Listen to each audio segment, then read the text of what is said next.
You are at Solving the Land Use Jigsaw. I'd like to thank Ninian Stewart and the team at Go Falkland for inviting us along. This is an event organised by SEDA, the Scottish Ecological Design Association. It's a discussion about integrated land use. This is a subject that has probably been discussed in small rooms for quite a while, but we've never had a SEDA discussion on it, so you're here for a first today. The aim of this conversation is to look at what intervention and where they are needed and at what level, and what's the most appropriate landscape to make these decisions. So we've got 90 minutes. I reckon we've cracked this. We can get it done in the 90 minutes, especially with the experts on stage. I am Lucy Filby. I am from south of Scotland Enterprise. I'm also a neighbour of Ted's, so we have very good conversations about degrowth and growth and economic development and the role of business. We could go on. We could probably have another presentation on that, Ted. The format for today is very similar to other SEDA events. We have presentations and we have a panel discussion, and that will be interspersed with artistic interludes. We're going to start with one of those shortly. There will also be a chance for you to put your questions to the panel, and I'm running this today, so there'll also be some audience participation. Don't all run away. It's an easy one to do. So, to begin with, we are going to introduce Chris Pavici for his first artistic performance, which is a poem commissioned for today's event. Thanks very much. Lucy kindly described this as a poem. It's more an act of grand larceny from various Celtic myths and folklore. I also need to apologise for my Gaelic pronunciation and some very dodgy astronomy. The poem's about a walk that many of you will know, and if you don't know this walk, you can actually take it afterwards. So it's a very practical poem. Here it is. Joe Doolan's Walk. Joe's old boots sank deep in Fife mud. Stones slid from the path into the Maspy Burns wild rush. Rain fell through the oaks and cedars into the brown tangle of his hair. He didn't care. He needed this steep, soaking walk up the glen to free his head and think. Something wasn't right. Something was missing from the plan. But what? They'd studied the drone pics, tested the soil, counted every bug, bird, tree, leaf. They'd considered and consulted. Even so, some nagging, hard to put your finger on aspect of the plan was wrong. Just wrong. Joe trudged on until he glimpsed the Yad at last, that gleaming sandstone wall where the Maspy Burn runs out of earth and falls 30 feet or more into a foaming pool. And anyone can track the path into a shadowy nook of rock and look through the plummeting water into a blur of trees. But then Joe saw the girl, well, woman really, leaning from the cave's stony lip into the Yad's shimmering fall. He rubbed his eyes, decided he was seeing things, dreaming. But then the woman lifted her head, smiled, raised a pale hand and waved him on. Trainers, torn blue jeans, some kind of green flowery t-shirt, drenched dark from her drenched hair. Her eyes were also green, somewhere between honey and oak leaf. Joe guessed this was maybe some hippie chick come to find herself in nature and think she knew it all and get it wrong, more Morningside than child of the glens. But when she spoke, her voice was slow and echoey. "Who be you?" she said. And right away, our man replied, "I be Joe Doolan, convener of the Falkland Multifunctional Land Use Forum." And then the woman said, "And who be your god or goddess? What be your holy thing?" Joe swallowed hard. Clearly the woman was mad, touched, his man would say. He spoke above the water's roar. We represent the voices of farmers, gardeners, schools, businesses, various voluntary and conservation groups to plan how the land may be designed for multiple outputs of value and use. Sustainable timber, carbon sequestering marshlands, no-dig tatty fields, beehives and cycle tracks. The woman's green eyes shone. And what about all the useless things? What about the cascade of light through a mayfly's wing? What about the taste of snow on a roebuck's tongue? Who'll speak up for them? Joe said nothing. The question made no sense. He had to get a grip of things. So he took a breath and asked, all nice and reasonable, "Are you staying at the campsite by the organic cafe? They've maps for local walks and nature guides." No answer. Instead, this dripping hippie lass did a bold and lovely thing.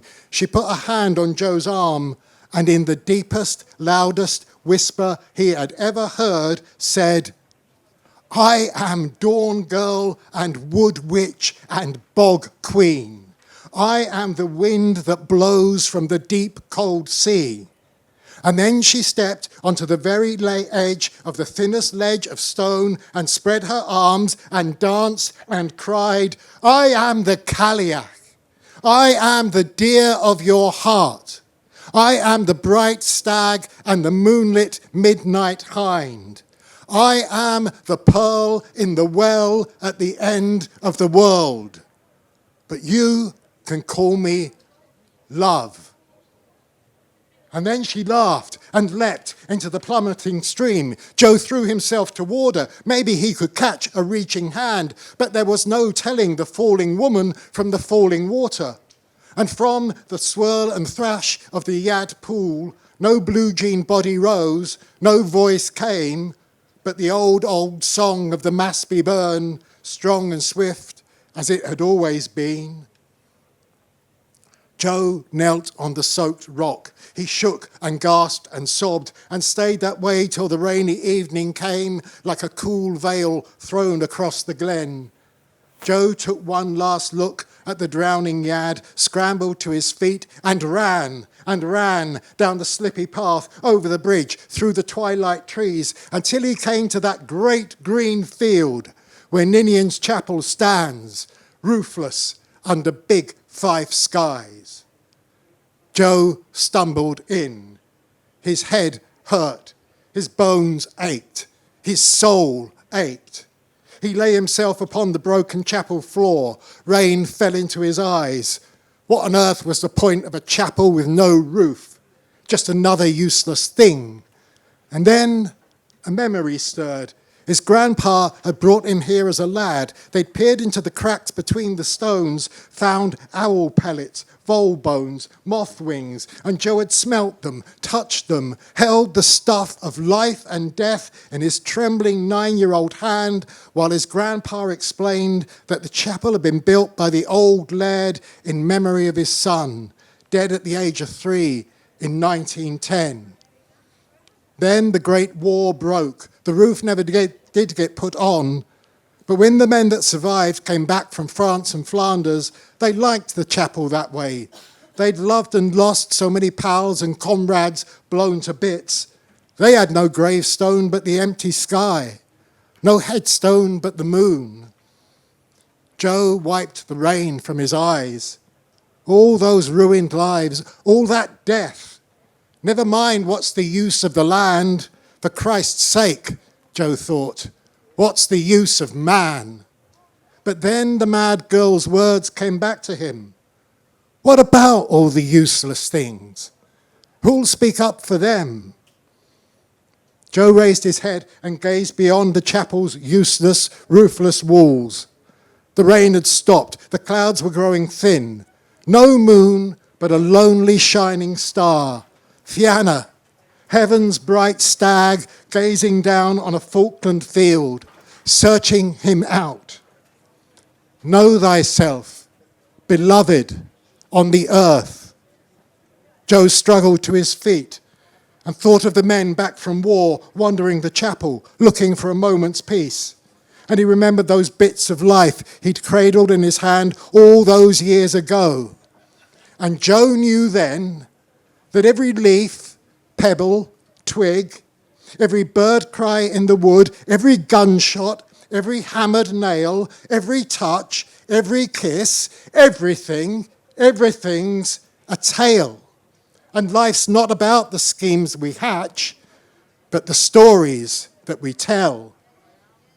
Joe took a long, long breath. He still had to think about the land. He still had plans to make, but things were different now. Something had changed, like he was walking in the skin of a beautiful stranger. At last, he whispered, to no one and nothing but a fluttering moth and the entire cosmos. At last, I can begin. Wow.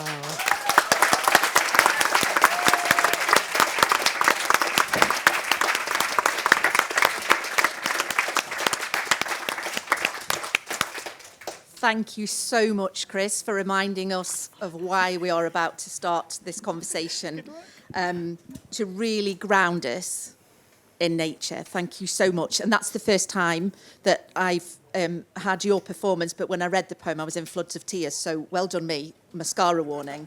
Okay. Next, we're going to go to the first of our two presentations. I guess if we're talking about doing a jigsaw, and let's be honest, this jigsaw is a 1,000,000-piece jigsaw, and it looks a bit like those ones with baked beans. Because I don't think we're going to get, spoiler alert, we're probably not going to get this solved in 90 minutes.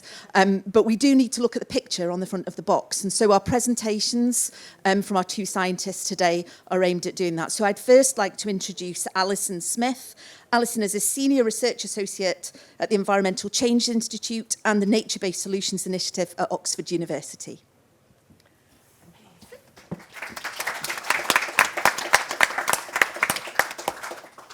Hi, yeah, so now for something completely different. I don't know how I'm going to follow that, but I've got 5 minutes in order to tell you how to solve the land use jigsaw, so it's going to be quite fast, so I hope you're not too sleepy after lunch.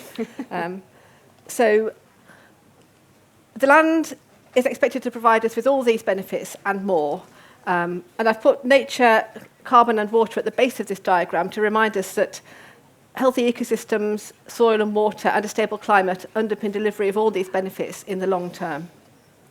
But there are also trade-offs between these different goals. And we've been developing a system of kind of basic rules to help plan land use in terms of what goes where in the landscape in order to deliver more multiple benefits and try to avoid or minimize the trade-offs.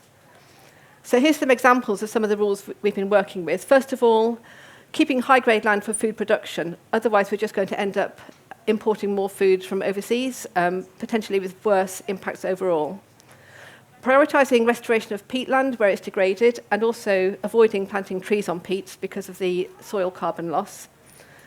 Targeting interventions to reduce erosion on steep slopes and erodible soils.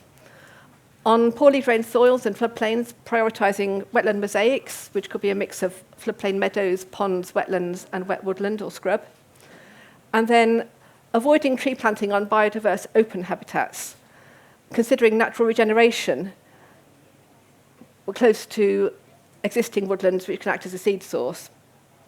And considering those messy habitat mosaics, not these neat, tidy habitats, but scattered trees, scrub, heath, and grassland. And finally, connecting fragments of existing native habitat into networks. So here's an example of a map we've done for part of Oxfordshire. The idea being that this shows potential options in the landscape. So for example, here on the map, this place could be restored to grassland, community orchard because it's close to a town, or silver pasture or silver arable agroforestry. Whereas here on the floodplain, we could be looking at one of those wetland mosaics of ponds, meadows, trees, and wetlands. And then close to existing woodland here, there could be natural regeneration or perhaps alternatively silver pasture agroforestry. So the idea is that local communities would bring in their local knowledge alongside these maps and use this to kind of make their own decisions about what to put where in the landscape, but avoiding doing things that could cause trade-offs. So how do we put this in the context of Scotland? So in lowland England, there's a fair amount of relatively low-grade arable or improved grassland where you could potentially implement nature recovery or nature-based solutions without too much loss of food production. But in Scotland, it's completely different. There's very little high-grade land, and even low-grade improved grassland can play a really vital role locally in underpinning local food production. And much of the rest of the land is semi-natural, open habitats, often very peaty as well. So how do we plan land use in the Scottish context? And just to drive this home, these pie charts show that in the UK, we've got an average of 51% intensive farmland, half arable, half improved grassland, and only a quarter rough grazing, whereas in Scotland, it's the other way around. So we've got about a quarter a quarter intensive farmland and about half rough grazing. So a very different context to the UK as a whole. So we've been working with the Scottish Government on options for multifunctional land use based on what's already going on at 4 of Scotland's research farms. And I'm just going to quickly show you one example from Kirkton and Octatyre.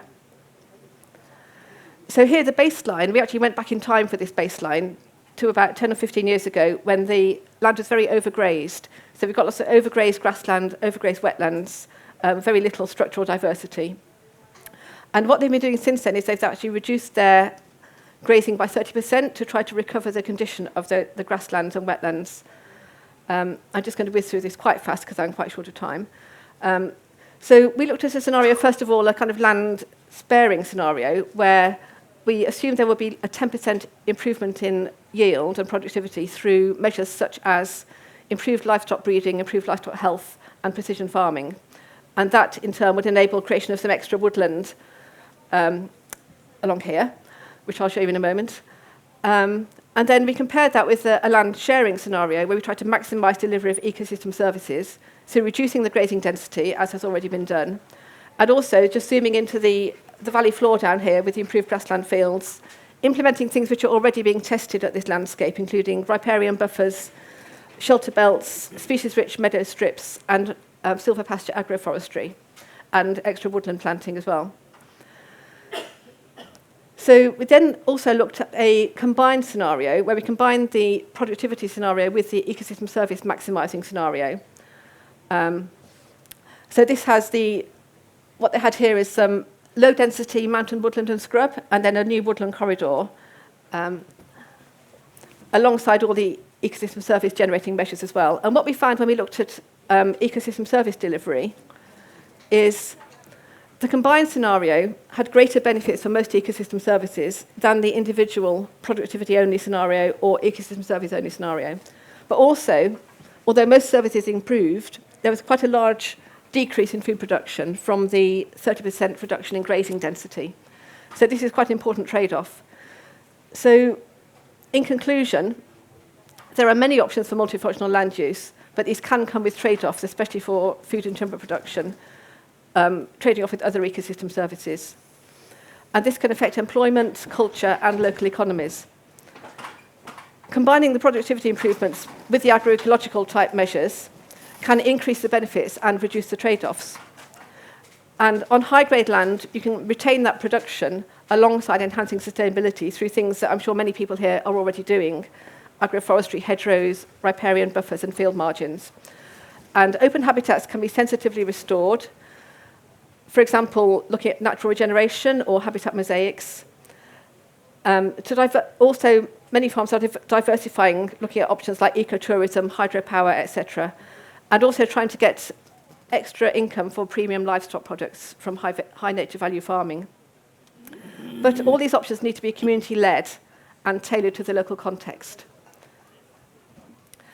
But we're hoping that maps and case studies like this can be used to help explore alternatives and spark conversations. So thank you, and I'm now going to hand over to Graham. Yes, thank you, Alison.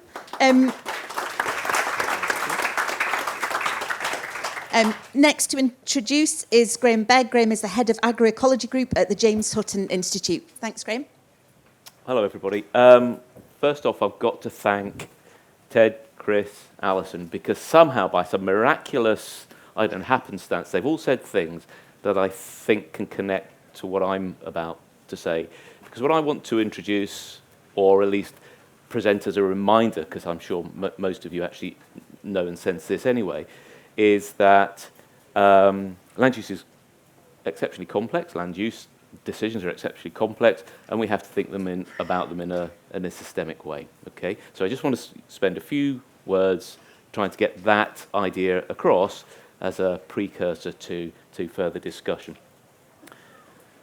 So, just to guide you, I've got one slide. They're numbered, and your task is to try and relate when I'm at 1, 2, 3, so like, if you can actually work it out, that'd be great. But they do at least remind me where I'm up to. So to begin with, let's remember where we're at to with much of our agriculture. So in the second half of the 20th century, rather, the intensification, the industrialization of agriculture has led to a great simplification of agriculture. Okay, so we focus on the production of relatively few agricultural commodities, and we rely very heavily on inputs, mostly chemical inputs, to provide those. Okay.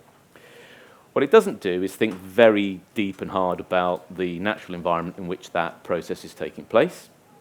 And as a consequence, we've ended up with a system, the industrialized version of which is environmentally unsustainable. Okay. We can evidence that by lots of problems, whether it be water pollution, eutrophication, biodiversity loss, soil degradation, and major contributions to greenhouse gas emissions. Okay, so we do see that. But within the last 10, 20, a little bit more years than that, there has been a shift in understanding that actually protecting the environment, looking after the environment, maintaining ecosystem function is absolutely essential. Not least because it supports those ecosystem services that we've started talking about in the last sort of 10 or so years that we know are essential for supporting, the agricultural production and other land uses. But I'm an ecologist first and foremost, okay, and what I know is that our ecosystem is exceptionally complex, okay, and the ecological processes that take place in those are largely happening on a large scale, okay, so they play out across a wide landscape, and they take time to cycle through their various circumstances. Okay, now that's at odds with very much how our land is managed. So certainly farms tend to be managed on the small scale, focusing on field and farm scale. Okay, and it undermines the effectiveness of our agri-environment schemes, which are also focused on that scale. Okay, so there's a mismatch between the scale at which these processes are operating and the scale at which we attempt to manage them. Now, fortunately, there are alternatives to the way we deal with it. Back in 2010, I'm a century out, we're over here now, there was this groundbreaking report by Walton et al., Making Space for Nature, where, just to summarise all of their very hard work, they said, well, conservation needs to be bigger, better, and joined. Okay. Following on from that, there were initiatives that were leading to the development of these things called farmer clusters. Okay. So farmer clusters have got some key elements to them. They're led by farmers, they involve collaboration between farmers, and they involve support by a facilitator who will help them come together to work at a landscape level to go after benefits such as biodiversity, restoration and conservation, but other environmental goals too. Following the successful expansion of these across England, I think they've covered something like 177 clusters over the time since then. We're now working on looking and evaluating the benefits of those in Scotland, where there has not yet been such uptake, and also across Europe. Now, I'm happy to report that over the last few years, interest in farmer clusters is beginning to take off in Scotland, and we're working very hard with lots of people who are interested in this to try and understand and promote how they work. Of course, these sorts of approaches don't come without their problems. I guess it's easy to anticipate for any farmer, if you're trying to manage multiple outputs, they probably very often feel like competing demands as opposed to some sort of harmonious chord that they're playing. Okay. Let's take it a little bit wider than that, though, because if we want to get more and better outputs from our land use choices, then we need to be thinking about more factors and more actors. There's going to be a multiplication in those. We're not just thinking about farming anymore, and it's no good then thinking about agriculture in a sort of a linear value chain way with a set of relatively simple inputs and outputs. Okay, we're going to have to shift our attention away from just farming and then think about wider land uses. So I like to think of this in terms of, you know, one system and many goals. All right. And of course, if it's one system and many goals, then we have to factor in the fact that we've now got many more stakeholders to take consideration of their influences, but also their needs and wishes, their desires. Okay, and I think that's some of the things that we've heard earlier from Ted and Chris. You know, there's much more going on in our land than really just the productive focus that we've had up until this point. But when we start doing that, we soon find that actually the systems are enormously complex. Some of the work that we've been doing on system mapping, where we pick up on the sort of information that Alison has shown us, but also talk to lots of people who are stakeholders within the various settings that we've worked, we find there are very, very, very many environmental components to incorporate, and even more social components to incorporate. What do I mean by social components? That's all of us and the sorts of organisations that we represent. Okay, and when we begin to look at the interrelationships between those, we find there's an enormous number of complex interactions and lots of different influences. We end up with these very complex networks. Unfortunately, once we've got such very complex networks, we soon find that we're dealing with something that we call wicked problems. Now, you don't really have to know what a wicked problem is. It's all in the name, okay? They're terribly complex, and they're often have an awful lot of uncertainty. They can be very difficult to actually define what the problem is, and I don't know whether this is a good thing or a bad thing, but they can have multiple different solutions, okay? And I think that's where we find ourselves with our land use choices. Let's not panic, though, because fortunately people have been exposed to wicked problems before. I mean, urban planning is an example where they've been through that before. So other land use planning problems have the same issues, okay? And there are methods out there that we can use and apply, okay? But there is one thing that I would recommend that we all do, and it underpins all of those, and that is to think holistically and to behave inclusively. And as long as we do that, I think we have every chance, okay?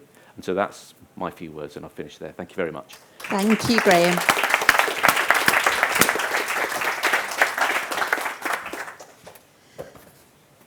So I feel like we've well and truly opened the jigsaw box now. We might have even started to get the corners of the puzzle out of the box. I think it's just about right now that I introduce Sophie Cook to the stage for our next artistic interlude. Thank you, Sophie.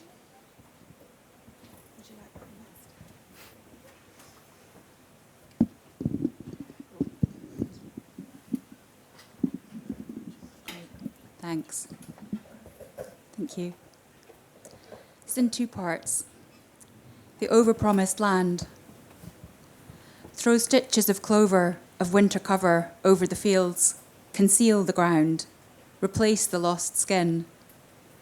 Put your ploughs to sleep. From the roots of a single oak or a hedge, glistening fingers begin to stretch out through the dark sod. It is trying to repair itself, this mycorrhizal cobweb. Plant green nets of leaves to catch elements of the air. Let carbon sink as easily as food into a stomach. The cobweb which gets richer, the more various the roots that are in it, that protects from disease and drought, from death. Let animals in to trample and to graze this winter meadow. Drop each seed through their rich muck and broken stems into the unbroken land, into a carbon reservoir from which each will put out the strongest ears of wheat. Pay farmers for the carbon their planting pulls into a living, healthy soil, and for the fungal life within it. For this is the soil that sustains us, makes our food good for us. Nature will not need a separate space on farms when the cobweb that protects us is recovered, because she'll be in every bug, root and crevice, every dung beetle and helpful insect, living in the field of barley, tatties, beet. It is the plough that breaks the promise of a world where we need not compete. Part 2. A farm might have its own small wood for timber and thick hedges to sustain the soil and rows of blooming apple in the fields.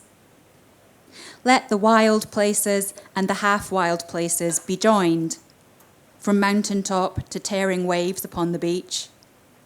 A green net of woodland, scrub, to lie between our villages and towns, our farms. The rivers will be its arteries, the burns its veins. On the bare hillsides, birch and pine will grow. Let wandering herds of pigs and cows pass through among the fox, the pine marten, and deer. Competition for our land, not so long as we can choose its use. Saplings grown on rocky ground where no oats can reach a harvest can one day make a forest, lignin and timber for the town. On better soil, a crop of hemp gives seed for food as well as bioproducts. Waste makes others. From beet pulp left over, a base for biopaints, material for cartons. From crab shells, bio-cling film that won't pollute our ocean. Kelp gives bioplastics, thickener, and natural fertilizers. When we put away the plough, then our rivers flow more cleanly. We need no pesticides and fewer herbicides, no more runoff in storms.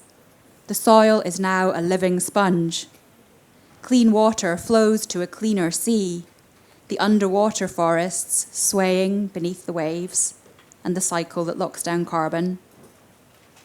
We only need compete if we think that somehow nature is separate from our farming, or that the food we eat is not the making of our thoughts and dreams as of our active bodies. Thank you.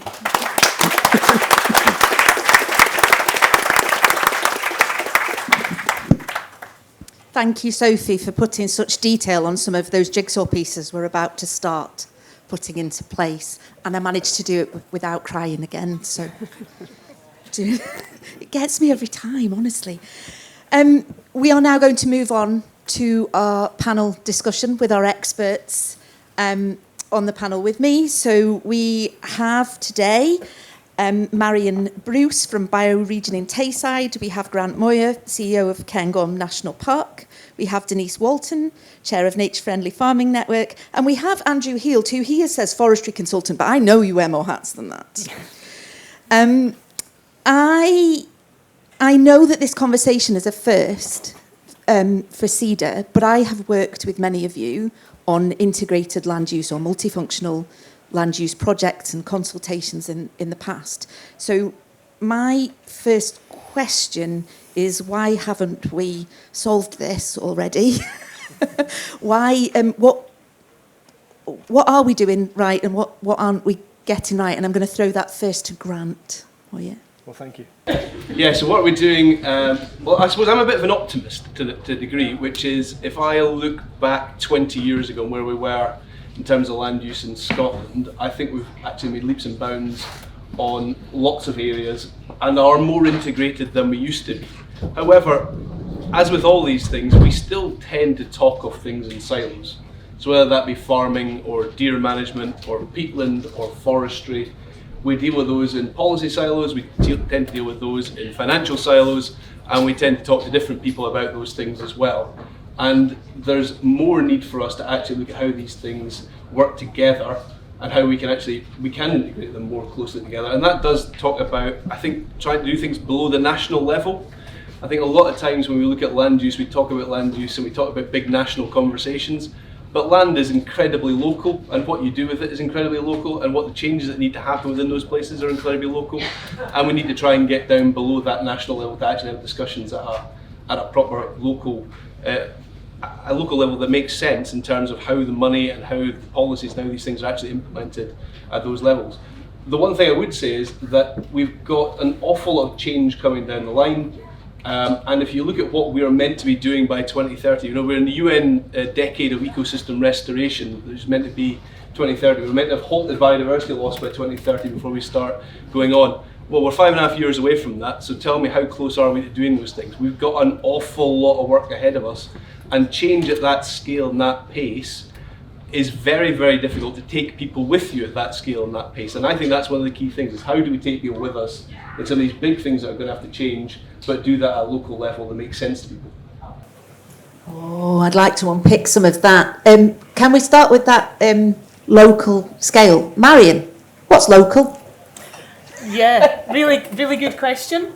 And I think scale is the thing, and Grant's pointed it out here, but actually scale it has to be human scale. So you have to think about a biological unit. So bioregioning thinks about the biological unit of a landscape. And usually that's a river catchment, but it doesn't have to be. It can be an estuary, it can be a mountain range, it can be, but it's usually a river catchment, because when you think about the geology and the hydrology of the land, that determines what that landscape can support, both as an ecosystem and for people.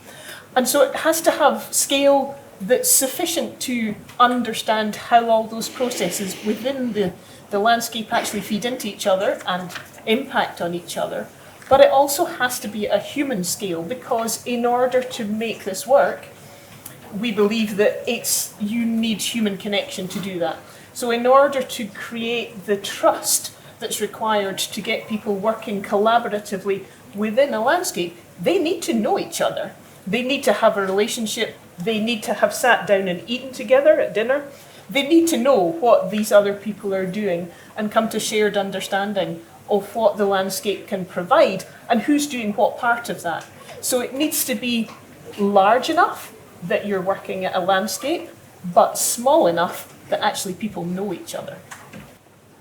Great points. And my next question, which I'm going to throw open to the whole panel, is who needs to organise that? Who's going to start that off?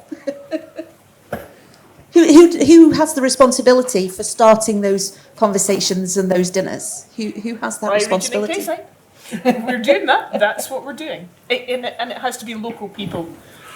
If you look at the 10 ecosystem principles behind the UN ecosystem restoration principles, number 7 is that you have to be working locally with local people and indigenous populations, which don't really exist in the UK anymore, but you have to be working with local communities. And that's not just landowners, that has to be a much wider conversation, because the trade-offs that were talked about earlier, you have to understand how somebody's right to have a grouse moor, is that more important than somebody's flooding of their house every year downstream of that as a result of the... So who makes those decisions and how you have those conversations is absolutely part of what we need to manage and have better conversations. Within the national park, there's obviously quite a lot of that has gone on over the last 20 years in terms of those conversations. It's one of the reasons why national parks were set up, was to allow people to have that conversation about land use and what land use looks like. In terms of wider in Scotland, there's also been the pilots around regional land use partnerships.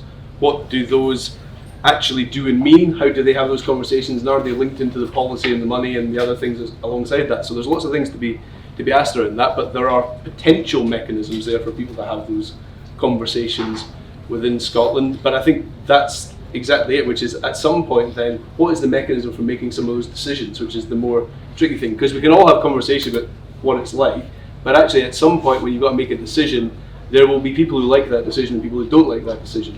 And in land use terms, we're quite disparate on that, quite different to something like, let's say, land use planning in Scotland, where there's very set out ways in which people get involved in it and a decision is made about land use planning. Land use is very, very different to that. Yeah, I think we need to tease apart the organisational scale at which we're thinking about this as well, because there has to be some big picture stuff, but the big picture stuff then has to be translated into something local for implementation. Yeah, and so, for example, working with farmer clusters, as I do, the things that promote their effectiveness is, well, one, they tend to be, they know each other, it's local, and they work together, and they do the same sort of thing. So we're not combining different types of land use in that, okay? But they do own, when you put them together, relatively large areas of land. So they can have a degree of autonomy, but that autonomy then has to work towards some sort of, well, it has to fit within some sort of framework. So we actually have to think about how that framework is being set and how you connect between the big picture stuff and then what is being implemented locally. And I think depending on the systems that we're talking about, they could be very different. So how you manage a catchment on the Arable East is going to be very different than we've got a very different set of players than we would have when we're thinking about the Cairngorms, for example. That's great, thank you. I would like to pick up on the point about big picture and what do we need and what don't we need. Andy? Thank you. I thought that was going to come to me. We were talking before about building kind of infrastructure, and sometimes let's say building a new railway line, and the new railway line is always going to upset people, and 20 years later you think, thank God we've got that new railway line, isn't life a lot better, usually. And I think that's the challenge when we're talking about land use.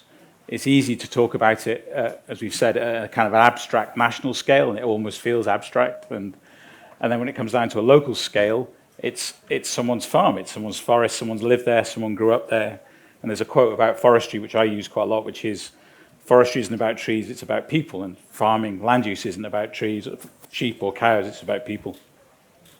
And it's how do we balance that need of shifting, how do we decarbonize our economy, how do we do these big landscape changes, and as everyone has said, take people with us. And I suppose that's we were asked to be provocative. How do we do that? How do we move at the scale that everyone tells us that we need? Most people tell us that we need to move at. How do we do that and take people with us? How do we? The Committee on Climate Change said 30,000 hectares of woodland creation, like planting and natural regeneration every year. This year we did 20,000, and we all pat ourselves on the back and said, well done. No, we failed. We failed slightly less badly than we failed every previous year. So do we take the Committee on Climate Change seriously or not? And so it's how do we do that? And I think some of the gnarly, difficult land use decisions, some of them are problems and some of them are symptoms of problems. And I think one of our big problems is that Tom was saying about siloization of land use. And my personal example is I went to Agroecological College in North Wales after I left school to study sheep and beef. And about 6 years later, I went back to study forestry. And when I studied sheep and beef, I had no idea that the Agricultural College also taught forestry. Forestry was what happened in the porter cabins on the other side of the car park. And I came out, all right, that's what those porter cabins are used for. So how do we, in a lot of other bits of Europe, we have a lot more farmers growing timber. I'm interested in growing timber. We have a lot more farmers growing timber. They have a lot more woodland on their farms, so there's a higher level of woodland cover. France and Germany is about 30-ish%. So I would argue that if we can get this right, if we get this integrated landscape management right, that some of these more difficult problems are resolved. These are symptoms of more complex issues. So I didn't really answer the question, did I? I'm going to make some of you be quite specific on this. What do we need to grow more of? What do we need to grow less of? If we're talking at this large national picture. Is that at me? You can absolutely take that one. Thank you. Can I answer that question in a roundabout way? Of course. So I've got another question for you later. Can I take it back to your first point about why isn't it happening? Yes. Okay. It's not happening quick enough. There's a tremendous element of failure. In this conference and at Groundswell, we've all got a pretty good idea of what we need to do as farmers and land managers. But policymakers and financial institutions, what are they doing? How are financial institutions calculating risk? So we know financial institutions, because of the modelling they use, undercalculate climate risk. Financial institutions are supporting banks, they're supporting pension schemes, they provide the money that we use. But they're undercalculating the very, very serious impact of climate change, which is going to happen much more quickly than actually has been made evident. So that's number one. Number two, I think because it is financial institutions who actually, I'm afraid, do dictate a lot of what we do and how we succeed, there is a sense of helplessness. So, we're farmers, like most farmers in the UK, we're dealing with debt. How do we manage debt? How do we manage high interest rates, et cetera, et cetera? So it goes on and on. So that's one point. The other point is the language you use. Who the hell thought of net zero? A desk official at the IPCC. What does it mean, net zero? It's a contradiction. Net is a positive accounting term, zero is zero. So suddenly we've got this contradictory, negative term that actually we're all supposed to be working to. And actually, unless the whole world goes net zero at the same time, ain't going to work. We know it's failing. The scientists who first heard of net zero's concept said it's not going to work. And this was way back in the I don't know, it was 2015 when it was first announced. I'm sorry, I know it's part of your job description. It's okay. We'll talk later. We've got to be very real about this. It ain't working. The Bank of Nature is foreclosing on the human enterprise, and very quickly. So what do? If your bank forecloses, you work with your bank. We need to work with the Bank of Nature. So there's a lot that we can do. So when it comes to growing food, we know as farmers we need to look at soil health, hydrological health, we need to look at water health, we need to reverse the extent to which the way we farm has debilitated the capacity of our ecosystems to function, to cycle carbon, to cycle nitrogen. We can do all of that, and we can improve biodiversity. But this is where farmers can work. We know what we can do, and we've got the capacity, we've got the capability. We do need support, and we can grow the food, and we can become the centre of communities, because we will have food. When that supermarket doesn't get its delivery for its local community because it hasn't adapted to just-in-time trade because of global issues, where are people going to get their food? Farmers. Just on the bit you asked me a question, but I'm not sure it's a zero-sum game like that. It's not a case of what's up and what's down, because I think that's how one of the big issues we've always had around land use is it's seen as winners and losers. So if forestry is doing well, agriculture must be doing badly. If we're talking about the deer sector, then the conservation side must be doing badly. And that's our main problem in terms of looking at land use, is we've divided it up and then try and play off different bits against each other. And the point being that you can have, and we've got examples in the park, and I know around the park, where we're reintroducing cattle back into woodlands. There are places where we are doing things that are going to be different in the future. We're going to have to look at how we do that. We are seeing the numbers of deer coming down within the national park, and there is obviously that desire to do that in other parts of Scotland. But we're going to have to look at these things in a more integrated way. The bit that always horrifies me, the thing that in Scotland that you always look at, which is you'll have a block of woodland with a deer fence, a different piece of land use next to it, with a different fence, a different piece of land use next to it, and we block it up, and then we talk about integrated land use. But that isn't integrated land use, that's just fencing. And we've got to try and think about how we can do these things a bit differently. That's not to say that there isn't a role for fencing and all the rest of it, but there is a need for us to think about these things more integrated, more holistically, and that means breaking down some of the regulatory stuff around this as well. You can't say we need to have 1,500 stems per hectare, and that's what you get your money for, and your agriculture payments are for this. But actually, if you can't do those two things together, then you'll never do them. So we've set it up in a way that doesn't allow us to do integrated land use very easily, and we're going to have to try and roll back some of those things to make it easier for people to do things that, I think what saying is right, which is people know what they need to do, but the systems don't make it very easy to be able to do that. So, I thought there might be applause for that one. Just by myself. Go. Falkland, you've been amazing. What an answer.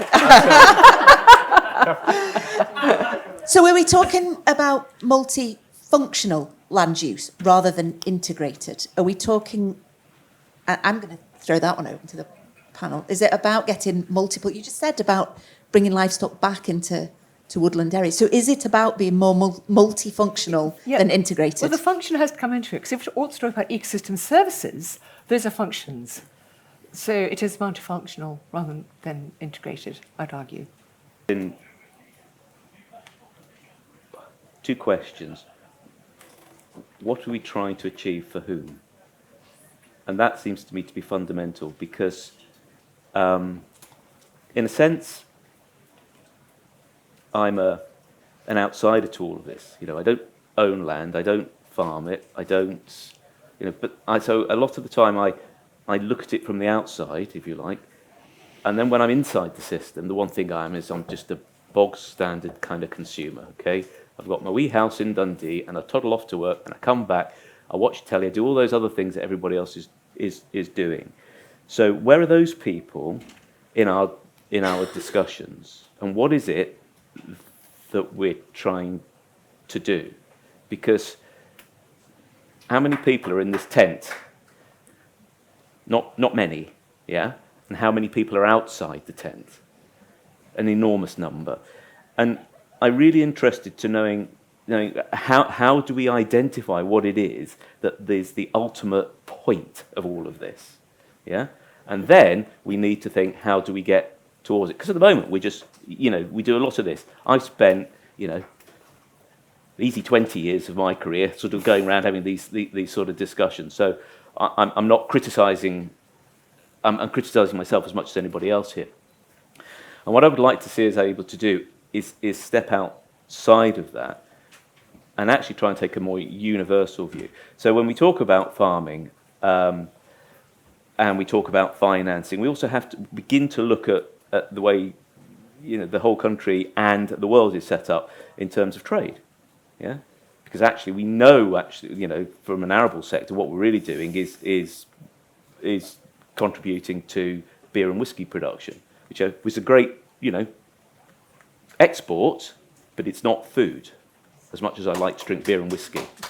So those are the sorts of things that we have to have genuine conversations about, those really big things. Because you're right, we do know locally how to do things. So either it's regenerative agriculture or agroecology, or how do we produce timber better. There's a lot of that stuff we actually know. Those are not the constraining factors. It's the wider system in which it all operates is the real constraint. And actually, just let me, one more thing. And the other thing is, those people that are outside the tent, yeah, those are the people that actually need to understand what the issues are, and those are the people that we need to be conversing with, because it's not our world any more than it's theirs, and those are the other things. So it's working out from the very top, but actually getting to the very top bottom. I mean, don't like that, but you know what I mean. The outside and the inside that needs to be working on it. Brilliant point. Thank you. I know that quite a lot of the panellists want to jump in here. Oh, Marian? Yeah, can I pick up on both Grant and Graham's points? Absolutely, the systems that we have developed for supporting the timber industry and agricultural industry absolutely are not talking to each other, and that's part of the problem, is that there is no integrated land use. You either get subsidies for being a forestry or a farmer, but you can't have both. You take land use out of one to do, then you lose it. It's none of it's thinking about a holistic way of supporting land change or land use change that is going in the right direction. And until we have some integration of those support systems, that's not going to get any better. But also, I agree, Graham, that actually and I'm probably quite unique on this panel because I am a scientist. I am extremely privileged to be a landowner, but I grew up in 1970s Leith, so I see both sides of those arguments. It's really, we feel enormously privileged. We have 7 acres of land. And if you divide the population of Scotland by the land area, you come up with 3.45 acres. We have exactly the same amount of land that every person in Scotland is kind of entitled to. So we're kind of have enough for our own family. But if you own more land than that, then actually you are responsible for stewarding and providing for all of the other people. Divide it by 3.45 acres and you'll get how many people you're responsible for in Scotland. It's a really interesting way to turn how you think about land use on its head. And therefore, what we do with our farm is absolutely restore biodiversity. We're biologists, we bought it to rewild it before that was even a word, but to put back biodiversity. But we're also farmers. Those two things are not mutually exclusive. And many people in this room, including people on the panel, know how to make changes in farming that absolutely supports biodiversity as well. But The subsidy system does not support that, and it doesn't. And the way that our food systems and the way that the supermarkets have priced farmers out of the market force people to actually use the land and every square inch of it to even make a living, never mind a profit. And so there's two sides to this, is that actually our food system is forcing the land use in the wrong direction. Until we sort out the food system, we're not going to be able to sort out the land use. Thanks, Marian. Andy, I'm coming to you. Just to highlight what Marian is saying, about this lack of integration. Drove up from the Central Belt this morning and turned off the motorway. There's a field full of Christmas trees. I think I quick looked, they're Nordman fir, I think. So that's I think a horticultural crop, technically, or on the agricultural side of the fence. If instead of growing Nords, I wanted to grow Douglas fir in there, and I wanted to grow them for timber, that's a forestry crop. And it's a completely different regulatory system.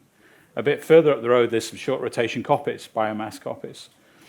Let's say 3 rotations, 7 years, something like that, willow biomass. If I wanted to grow willow there for timber, and I wanted to grow it on 1 rotation of 21 years, that's a timber crop. Because if we continue with this very siloed approach to land use, when we're going to continue to have these problems, we really need a much more integrated approach. And I think these are, as someone said before, these are wicked problems and these are difficult problems.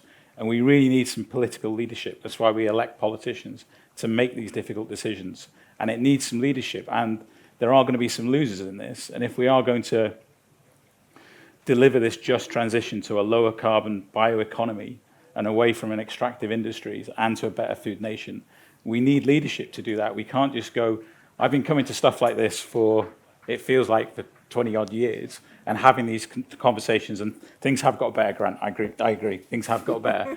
But bloody hell, not very fast and not very far. And most of what I do now is international. I'm working, doing large scale forest landscape restoration in Brazil, working with lots of local communities and local farmers, and working with over 1,000 farmers in Ghana. God, it feels a lot easier than working in Scotland. It really, really does. It really does, and it's easy because you're coming from it. You see different. I see it at a different scale. But there is that real need for some clear leadership and some people to go, right, how about doing it this way? And to what's that? Be the change you want to see. And we need to just do that. And it's not going to be perfect, and it's going to be messy, and we're going to make some mistakes. But we really need to be doing some of this and not just talking about it. Thank you. I thought that might get a response. I have a big thing about permission to act. Why are we all waiting for permission to act? I might be coming to the audience about that in a few minutes. Start thinking. I would like to move the conversation on just a little bit. I'm conscious that we are running out of our panel time, but Alison, I'd like to touch on climate adaptation, because we're trying to make decisions about land use and about building resilience in a more volatile, uncertain, complex and ambiguous world. We don't have a roadmap by looking backwards anymore. We have different challenges. How can we bring that into the decision-making around land use? Yeah, so we're talking about resilience to, not just to climate change, but to all sorts of social and political change as well. To my mind, as a scientist, there's a lot of evidence that a more healthy ecosystem, more biodiverse ecosystem, is more resilient to change. So, variety is the key here. We actually don't know what species are going to do better in a more uncertain climate. Some species, because we're not just going to move to a more Mediterranean climate, we're going to have hotter, drier summers, but also wetter, colder winters. So, Mediterranean species are not going to thrive in those wetter, colder winters. So we actually don't know what's going to make it in the future. So I think going for a more diverse, more healthy ecosystem, reducing some of the other pressures on nature, such as water pollution, air pollution, habitat loss, biodiversity loss, is definitely the way to go. But also it's all about people as well. So, bringing communities having strong communities, strong institutions, strong kind of local governance systems, so that people can come together and react to those changes as well. So I think it's definitely all about, as Graham would call them, social ecological systems, etc. And I know there's a lot of work going on with a panel member who couldn't be here today from Sniffer, who would have answered that question much better than I could. Yeah, apologies. Kat had to call off last minute, so I am now throwing the questions at the rest of the panellists for climate adaptation. Does anybody have anything to add on climate adaptation? Just that we've just had our climate adaptation fund in the park, and we'll be announcing who's got the money for that in the next few days. But actually, adaptation, I think, is a really good way into some of these questions around land use, especially things to do with flooding, which affect so many different people, whether that be in villages, towns, farmland, etc. So there's some really good discussion we had around that about what we're doing and how we actually progress on that. So I think adaptation is a good way into some of the land use discussions in Scotland, and that is actually quite a positive way to talk about it, because it's happening now. People are seeing it, people are understanding it, and actually it's a good way to get into those things. I think that if we can use that a bit more to then open up some of these other discussions, it might help us in terms of some of these bigger things.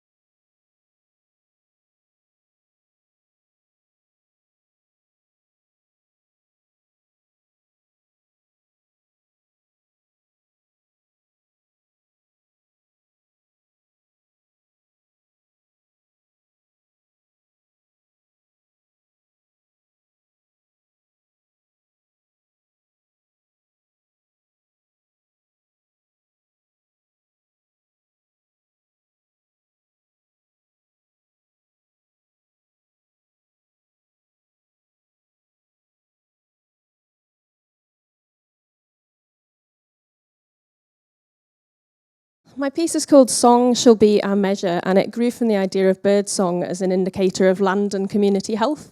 It imagines what a thriving Scottish community of life might sound like if everybody was enabled to engage with their connection or perhaps reconnection to nature, and then use this to inform their approach to living with the land and caring for it too. It draws on my own initial learning about Indigenous approaches to regenerative land care, on contemporary examples of working in kinship with the land and with other living things, and the importance of equity, love and care in building a future of abundance for all. But most of all, it's inspired by my own love of the woodland soundscape when the birds are singing. The music itself starts with a reflection of the time span across which birdsong has been heard here on this land, and it includes birdsong recorded here on the Falkland estate. The busy section that follows considers the complexity of a thriving natural ecosystem and the many interactions within it. There's a jig, which celebrates a thriving human community within the wider ecosystem, before the final chorale, which leads us back to the sounds which could act as our simplest measure of success.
working explicitly in that space, I wonder how we can ensure that these conversations are at the heart of Good Food Nation conversations. For me personally, it's often the elephant in the room when we're talking about agriculture, when we're talking about food, and the realisation actually that fundamentally I think it is true that our food system, if not broken, is not terribly effective when we look at where the majority of our food is coming from, and the imbalance between what we produce and the variety of things that we wish to consume. I'd love someone to tell me how do you begin to influence those global trade systems, and it's the massive players. I suppose we, let's think first. Where do most people get their food from? Well, we mostly get it from supermarkets, okay?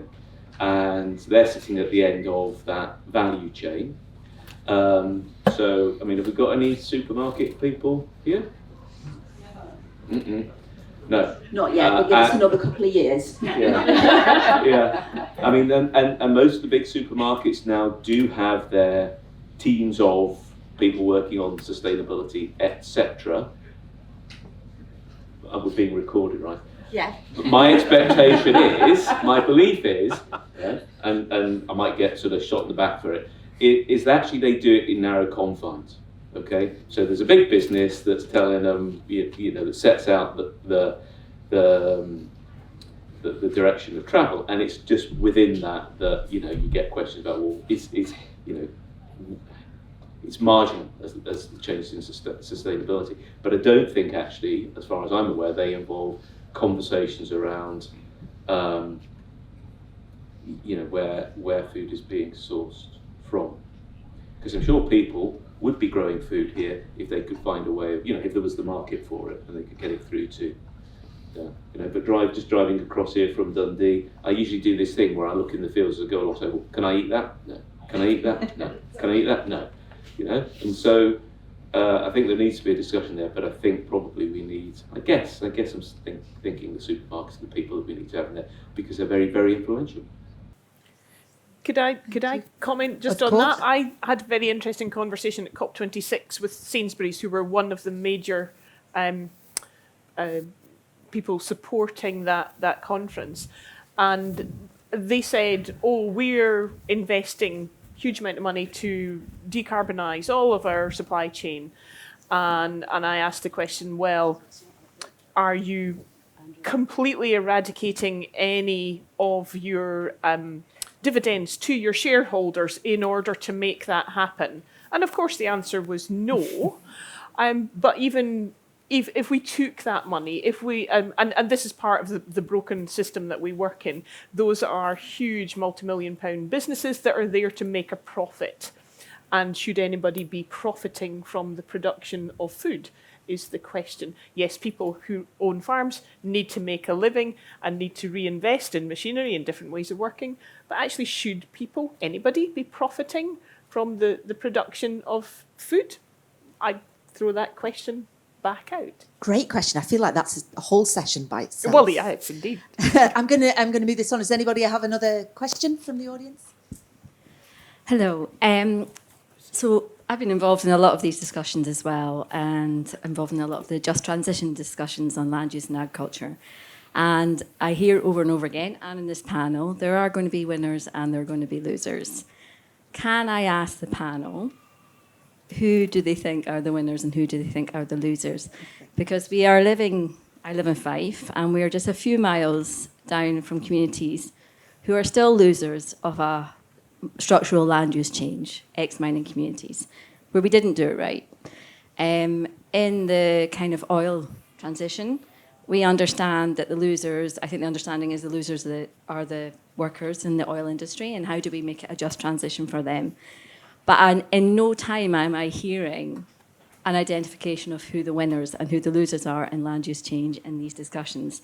And I think unless we actually face that, it's going to be really hard to actually manage a just transition. But I've never heard anybody ever voice who they think the winners and losers are going to be. Thank you so much for your question, because I'm from a mining community And I think it's one of the most important questions to ask. Thank you. Over to you, panel. Should we start with winners? I think it's really difficult to say who will be the winners and losers. I worked in Scottish Govt a long time ago when we went through the Scottish single farm payment change. I remember graphs of who would win and who would lose out of that, and loads of graphs that people put up and trying to find the perfect answer that had the minimum amount of winners and the minimum amount of losers. It was all trying to keep everyone the same. I do think that what we've got to think about is timescales on this.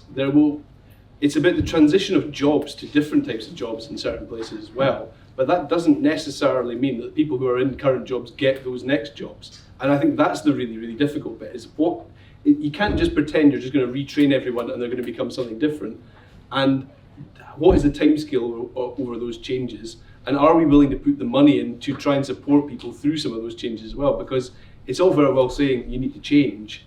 That's a much different thing than saying there's a change and here's how we will support you through it and here's what we will do for you and here's how you get to. But it still might not be that they're the same people in the same glen doing that thing. And I think that's a really, really difficult thing for anyone to say. And actually, I think that's where you get down to the culture, you get down to the big things that people fear, is that they will lose their way of life, the place where they live, the home that they're in, the school that their kids go to. That's what's driving a lot of the fear around that just transition. But how we actually address that, I think you can only do it by being honest and then trying to put in place the right support mechanisms to help people through that. Anyone else like to? Yeah, I'd agree with that completely. And I think, in a way, making the conversation about winners or losers is probably not picking up on the nuance of change. I feel, from my position as a farmer, the losers are going to be people who actually can't grow their own food in the middle of inner cities when they can't get food from a supermarket. They're going to be real losers, especially if they don't know how to cook or to forage or to find their own food. So, in a way, I think we need to have a conversation about how we facilitate that.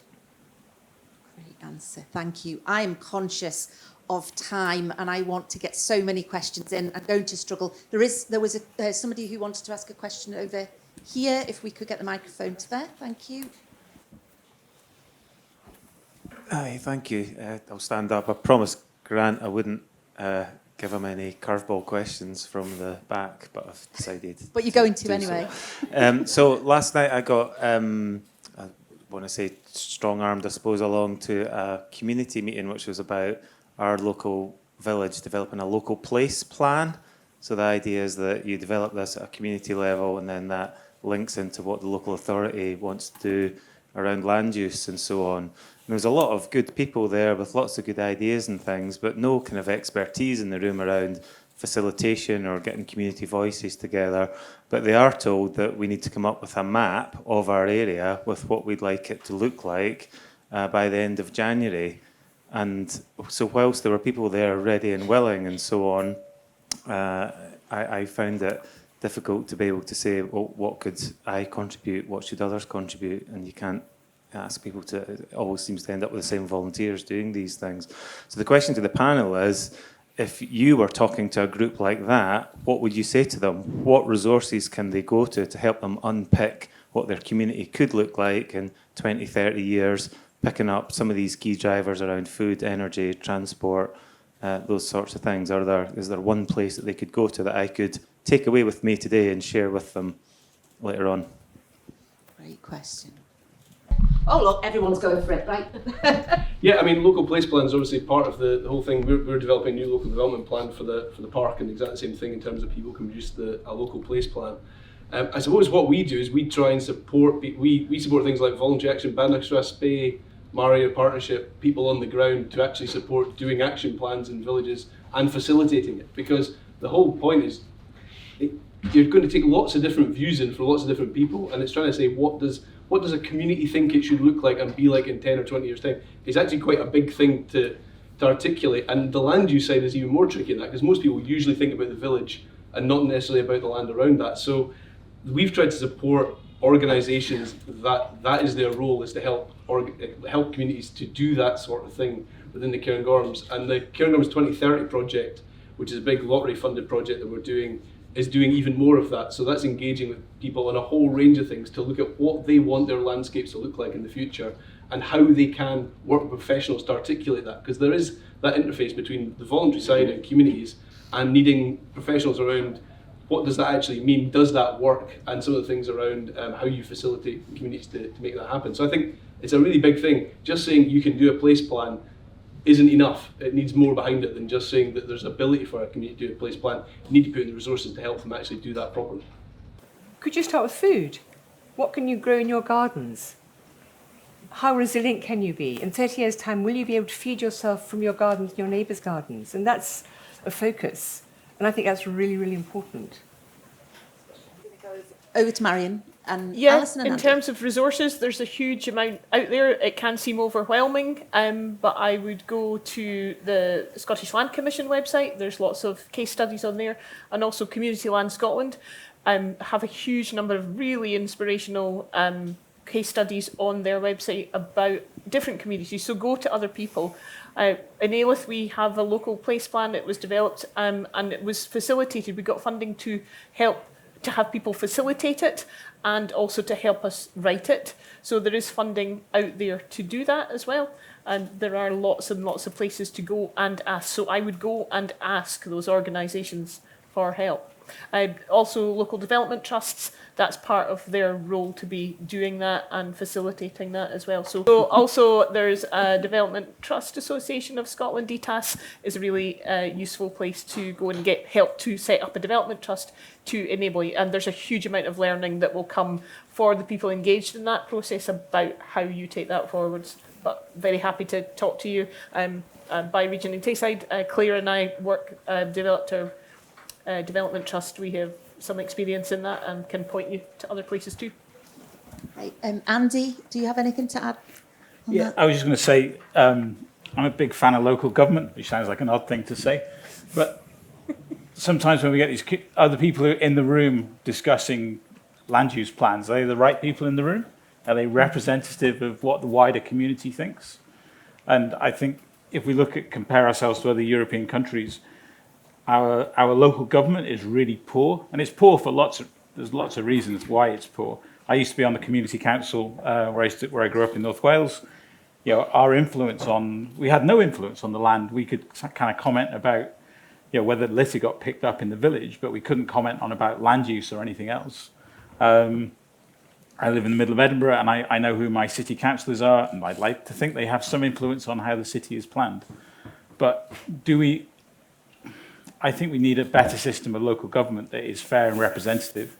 And anyone that's organised a community meeting, you know, you can organise community meetings really well and have really good discussions. Someone was talking about post-it notes on the wall, and then there's a whole load of people who just won't come to community meetings. And are they then excluded from having a voice? How do you give those people a voice? And how do you have much more inclusive discussions about this? I feel as a forest manager, I feel, as you follow me on social media, it's a kind of bit of a thing of mine. Foresters are regularly excluded from discussions about land use, routinely excluded. Discussions about timber production, routinely excluded. So I feel a bit excluded. And growing up in a small rural area, how do you get everyone in the room? How do you have those better conversations? And I think there's a real need for much better local democracy.